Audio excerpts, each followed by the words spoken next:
Ok, on a continue d'avancer. J'espère que vous avez bien récupéré. Ça va, toi, de ton côté? Ok.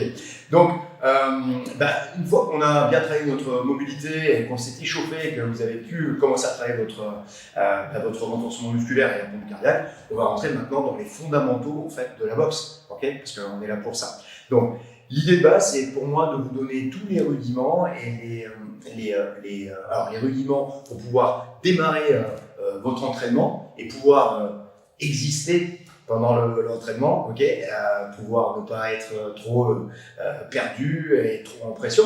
Et puis également, eh bien, des exercices qui vont être pédagogiques, qui vont vous permettre d'optimiser en fait les techniques que vous allez apprendre, parce que ça va être ludique et en même temps complémentaire à la technique principalement de boxe. Alors, ce qu'on va faire en premier, c'est qu'on va découvrir ensemble déjà la position de garde. Alors, on va essayer de le faire ensemble, ok?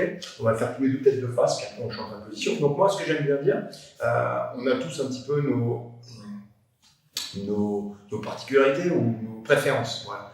Et puis ça va dépendre aussi un petit peu après de la discipline sur laquelle vous allez vous diriger. Est-ce que vous êtes plutôt pour faire que de la boxe anglaise, de la boxe française, du Muay Thai, eh bien, du MMA, comme en l'occurrence nous, ce que nous pratiquons, donc ça va être un peu différent.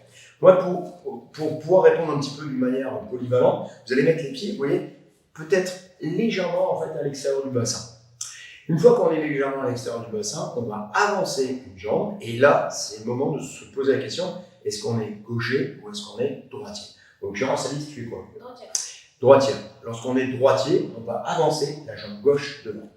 Ok? Donc n'oubliez pas, on peut être inversé. Hein, donc là, c'est la jambe gauche qui est devant.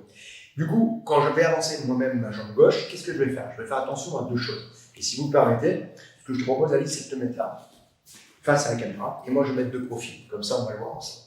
Alice, mets-toi en position de garde, avance ta jambe gauche, et je vais faire la même chose. Premier point que vous allez pouvoir noter avec la position de garde d'Alice, c'est qu'elle était pied à l'extérieur du bassin, et une fois qu'elle a fini de faire déplacer son pied avant, elle est toujours à la largeur du bassin. D'accord? Pour l'instant, vous avez vu, les pointes de pied sont tournées vers moi. De mon côté, et de cet angle-là, qu'est-ce que ça va donner? Je suis sur un rail, j'avance ma jambe gauche, j'ai fait un pas, ok. Mon talon n'est pas décollé, je peux être tranquille, je suis à l'aise. Moi, je vais vous préconiser d'aller plus loin jusqu'à ce que vous soyez obligé de décoller le talon.